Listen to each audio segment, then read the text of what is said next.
Yeah, and we're talking about James T. Kirk joining the Strange New World cast. The character James T. Kirk. It doesn't, for me, Shane, you're going to have to explain this. I'm not sure how it even adds up. How can James Kirk actually be not only a part of the cast, but a captain? Because the leaked photos show him in a captain's uniform. Yes, Yeah, so I let's do get know into this. this.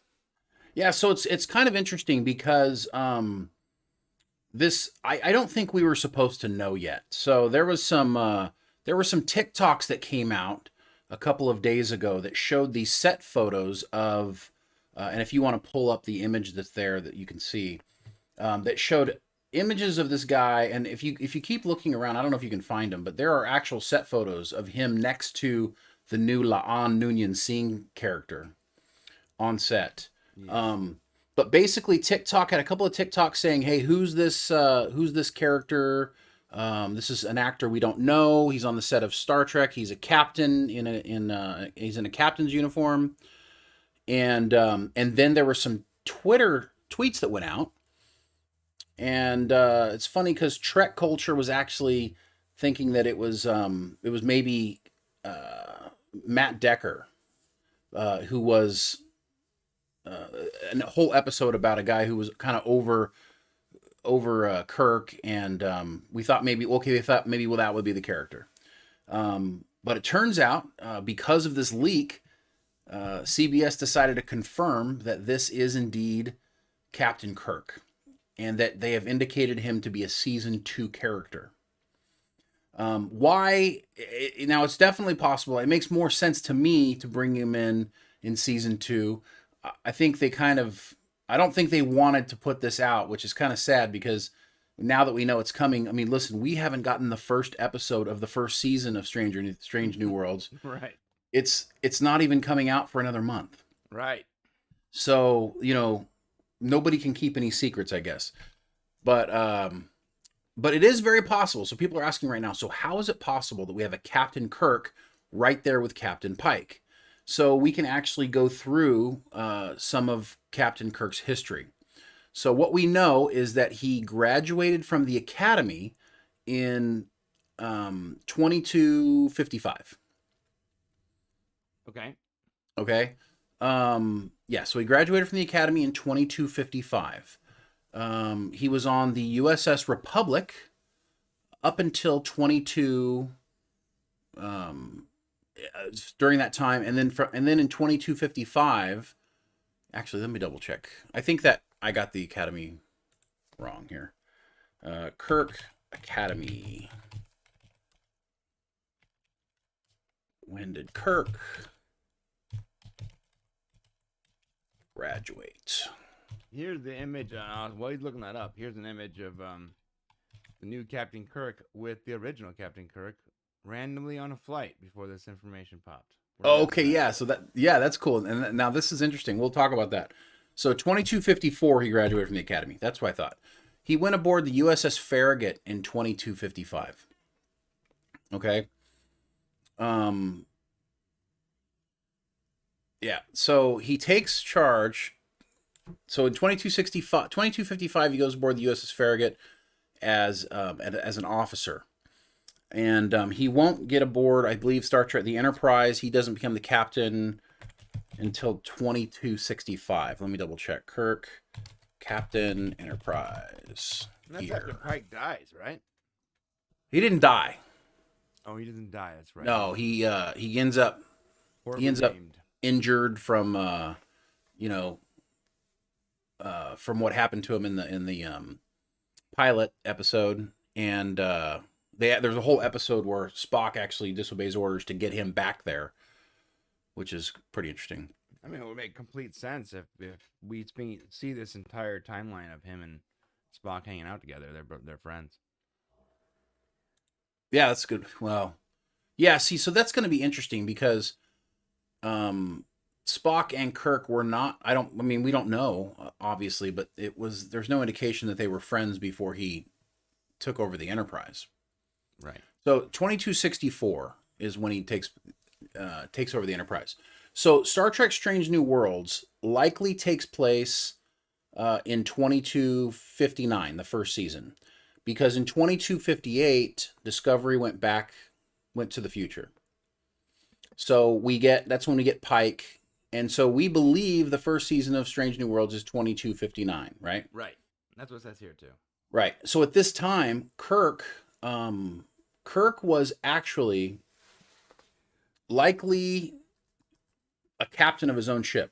So if you go back to a book that was published in 1968 called The Making of Star Trek, it says in this book, and this was written by, it has to do with Gene Roddenberry. He signed off on it, that Kirk was the captain of a destroyer-class vessel before he took over the Enterprise.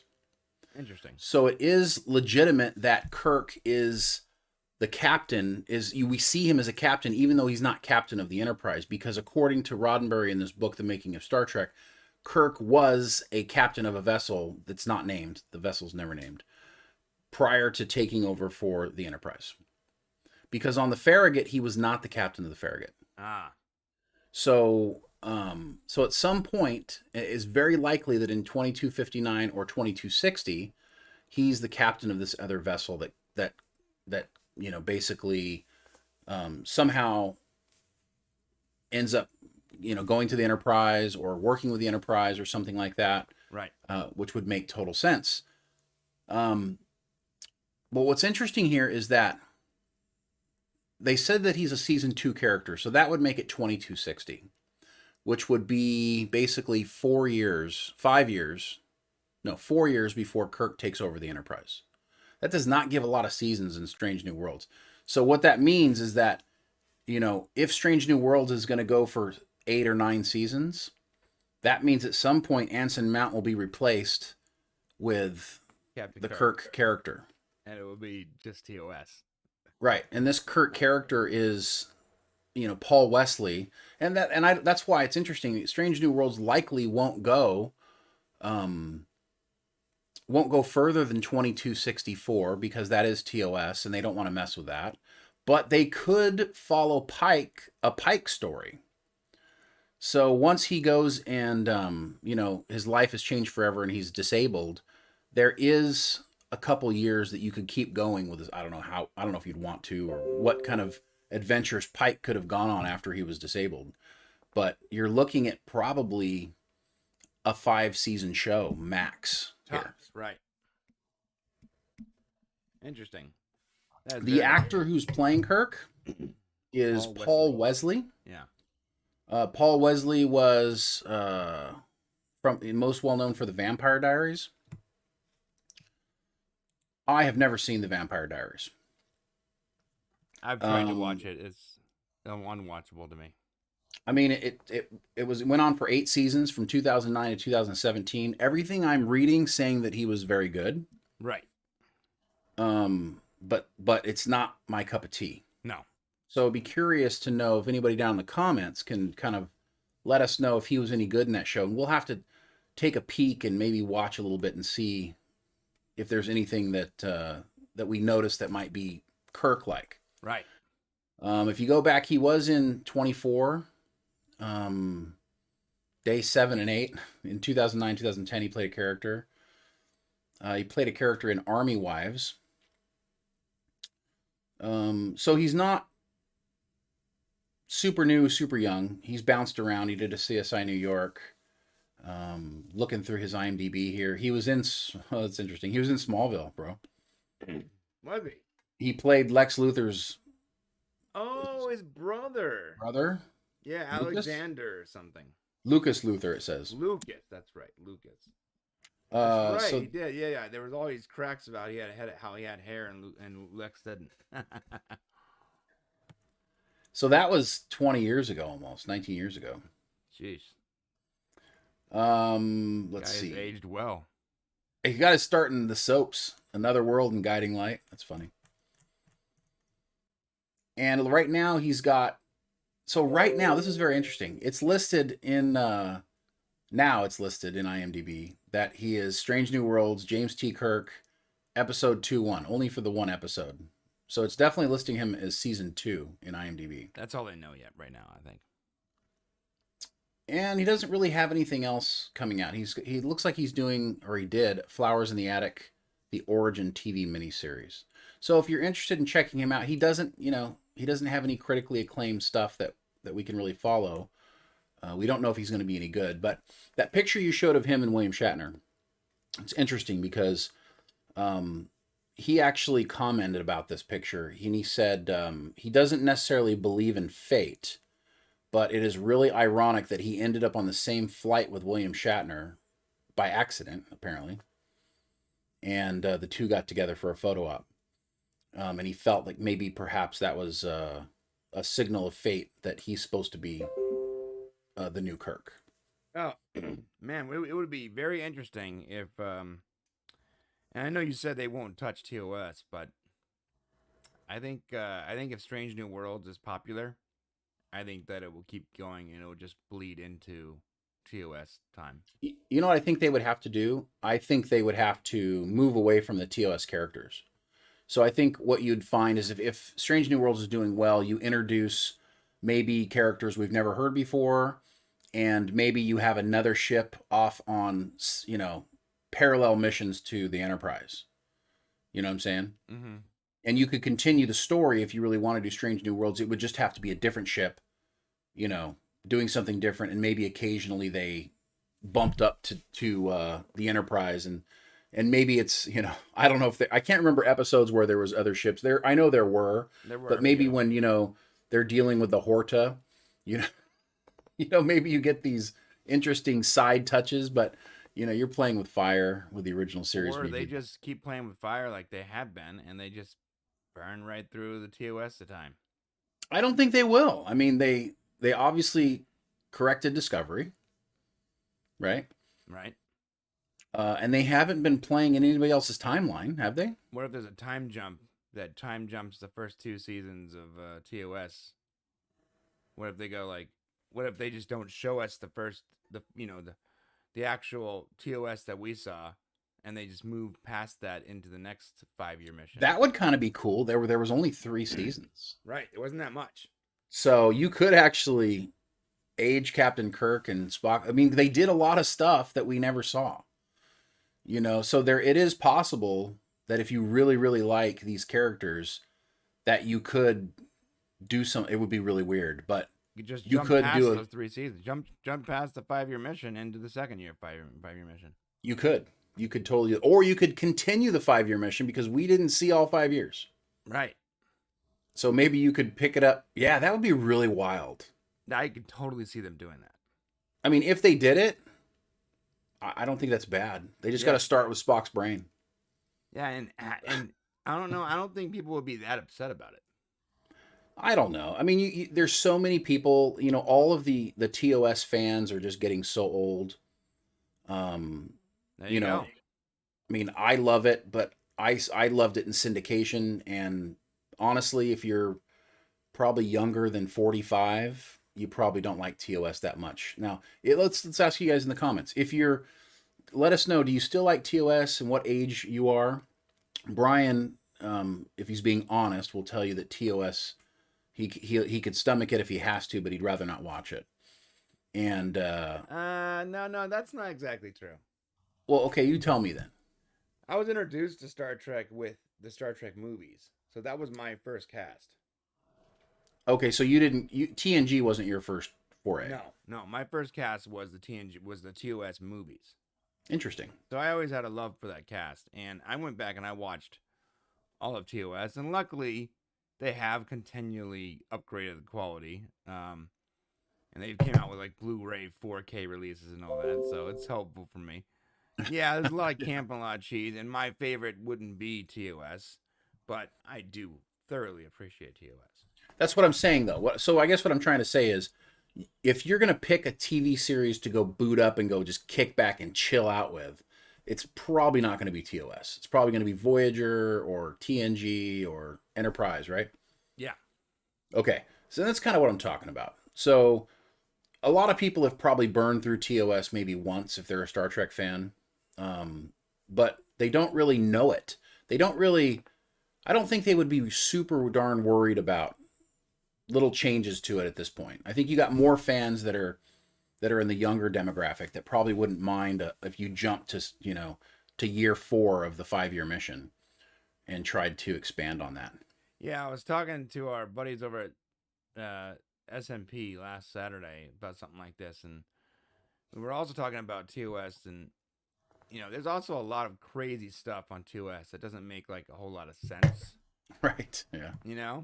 And I know we all just sort of ignore the craziest of it, and we go, the time that it came out. We expect a lot more from our showrunners and our studios now.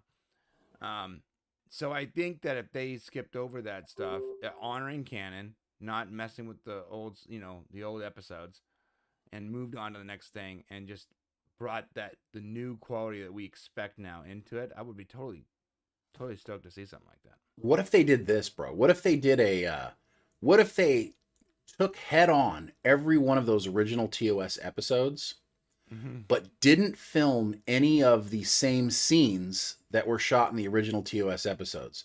So they wrote it as if it was alternate scenes in the same episode with these new characters. You know what I mean? So instead of having Kirk, on the bridge or whatever doing something, then maybe it's an alternate scene talking about the same topic or subject, dealing with the same episode. Wouldn't that be crazy? That'd be so hard. That would be so hard to do, but And it would be have very to somehow entertaining. scientifically explain like crazy stuff that happens in TOS. I mean, you got to remember they were cutting their teeth. So, what are some of the crazy things? Tell me. I mean, half the stuff that happens in TOS is nuts. The Horta is crazy. I mean, that's just an alien. Yeah, some of the. I mean, to be fair, also the mud monster or slime monster or oil monster in TNG is sort of ridiculous too. Yeah, it doesn't make any sense. I mean, who knows what's out there, right? So I guess that's okay. Yeah, okay. It's like, remember when they meet like Zeus? Yeah, so like the hand grabbing the ship, kind of weird stuff. Right. That's what you're talking about. I mean, those are OP, bro. Today we'd be like, that's a shield generator, that's a force field, or a tractor beam, which we didn't have, they didn't know at the time. Yeah, something like that. I guess they can scientifically get away with it. Yeah, at the time they just didn't know. And of course, hey, you know what? We have Q, right? Dude, it would be great. Imagine this. Imagine they do that episode with what's the Q like character, Trillo, or whatever his name is, something with a T. Oh yeah, it's yeah. I already forget, but or something. Whatever it is. But if they did that episode and they replaced the character with John Delancey. Or a younger version of that'd be interesting. How hilarious would that be? Yeah, so I mean, I think there's a lot they can do. It happened so long ago that I don't think they'd be messing with stuff too much. And honestly, I think there's a big part of TOS that, aside from the TV series, the movies really created a lot of the magic of TOS. A lot of the relationship building and character development,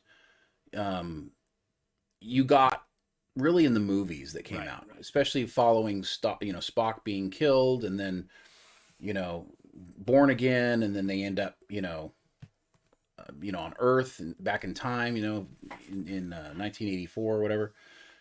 I think you get a lot of growth in the characters through that. Right. And that's where a lot of the fandom comes from. So the TV series is like this baseline for people, but the movies is really what people grew up in. So I do believe you can do something with that, but you got to be really careful because it's like royalty, man. You can't mess up anything that happened in TOS. Yeah. And a lot of TOS touches a lot of the other series. They did a lot of their own, Deep Space Nine, and a lot of the different shows kind of did their own, touching of TOS. Trouble with tribbles. Right. All right. Cool. So, yeah. Well, what do you guys think? Are you guys stoked to see Kirk in Strange New Worlds? Are you excited about Strange New Worlds? Are you on pins and needles, worried about it? Let us know in the comment section below. Yes, and please make sure you guys subscribe if you're not already subscribed to the channel, and we really appreciate you supporting us. Adios.